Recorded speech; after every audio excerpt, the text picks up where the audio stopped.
आज हम एक ऐसी ऐतिहासिक घटना का विश्लेषण करने जा रहे हैं जो सच में आपको हैरान कर देगी। सोचिए, एक छोटी सी सेना है और उसके ठीक सामने खड़ा है दुनिया का एक बेहद ताकतवर और विशाल साम्राज्य। मूल स्रोतों के आधार पर आज हम जानेंगे कि कैसे अपनी मातृभूमि की रक्षा के लिए इस छोटी सी सेना ने एक नामुमकिन सी लगने वाली जीत को मुमकिन कर दिखाया। अब सबसे बड़ा सवाल तो यही उठता है कि आखिर सिर्फ 10,000 सैनिक एक इतने बड़े साम्राज्य को कैसे हरा सकते हैं। सुनकर थोड़ा अजीब लगता है ना। ब्रह्मपुत्र घाटी में लड़ी गई इस जंग में अगर हम आंकड़े देखें तो अहोम सेना के पास जीतने का कोई मौका ही नहीं लगता था, लेकिन उन्होंने कुछ ऐसा किया जिसने इतिहास का रुख ही मोड़ दिया। इस चमत्कारिक उलटफेर को समझने के लिए हमें थोड़ा पीछे जाना होगा और अहोम समुदाय की जड़ों को देखना होगा। आखिर ये लोग थे कौन और इनकी इस अदम्य ताकत के पीछे का असली राज क्या था? तो देखिए, इस कहानी की शुरुआत होती है 13वीं शताब्दी में, जब ये लोग आज के म्यांमार से पलायन कर ब्रह्मपुत्र घाटी में आकर बसे। लेकिन असली चुनौती तब आई जब सल्तनत और मुगल काल का विस्तार होने लगा। अहोम लोगों ने इस विस्तार का कड़ा प्रतिरोध किया और फिर 17वीं शताब्दी आते आते जब औरंगजेब ने इस क्षेत्र में अपनी सेनाएं भेजीं, तब ये टकराव अपनी चरम सीमा पर पहुंच गया। लेकिन यहाँ एक बहुत दिलचस्प बात है। अहोमों की इस अविश्वसनीय सहन शक्ति की नींव सिर्फ उनकी सैन्य शक्ति नहीं थी। उनका असली गुप्त हथियार था उनका बेहतरीन नागरिक बुनियादी ढांचा, यानी उनका अपना लोकल सिविल स्ट्रक्चर। यही वो ढाल थी जिसने उन्हें हर बाहरी खतरे से बचाकर रखा। और इस स्ट्रक्चर का सबसे शानदार हिस्सा थी उनकी पाइक प्रणाली।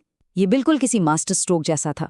इस अनोखी सामाजिक व्यवस्था के तहत हर स्वस्थ व्यक्ति को जमीन के अधिकार दिए जाते थे और उसके बदले में उसे राज्य को अपना श्रम या सैन्य सेवा देनी होती थी। इसने राजा को अर्थव्यवस्था और सेना दोनों को एक साथ बड़ी आसानी से मैनेज करने में मदद की।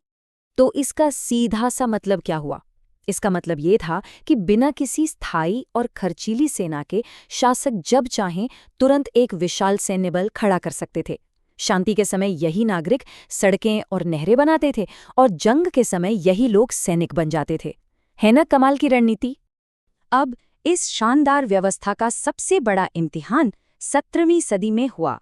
ये वो वक्त था जब मुगल सम्राट औरंगजेब ने अपने साम्राज्य को फैलाने के लिए आक्रामक तरीके से इस क्षेत्र में अपनी सेनाओं को भेज दिया। हालात तब सच में बेहद खराब लगने लगे जब आगे बढ़ती हुई मुगल सेना ने अहोम साम्राज्य की राजधानी गढ़गांव पर सफलतापूर्वक कब्जा कर लिया। हालांकि मुगलों का ये कब्जा बहुत ही थोड़े समय के लिए था, लेकिन इस झटके ने अहोमों को अपनी रणनीति बदलने और एक आक्रामक पलटवार के बारे में सोचने पर मजबूर कर दिया। और इसके जवाब में अहोमों ने जो किया वो लाजवाब था। उन्होंने अपने स्थानीय भूगोल को ही अपना सबसे बड़ा हथियार बना लिया। घने जंगल, खड़ी पहाड़ियां और खतरनाक नदियां, इन सब का उन्होंने पूरा फायदा उठाया। मुगल सेना को थकाने के लिए उन्होंने लगातार छापामार यानी गुरिल्ला हमले किए। इसके साथ ही नदी में नाव चलाने की उनकी महारत और रक्षात्मक खाइयां खोदने की उनकी क्षमता ने दुश्मन को हैरान करके रख दिया। इस लगातार चले प्रतिरोध का नतीजा निकला एक अंतिम और निर्णायक महासंग्राम में, जो था 1671 का प्रसिद्ध सरायघाट का युद्ध।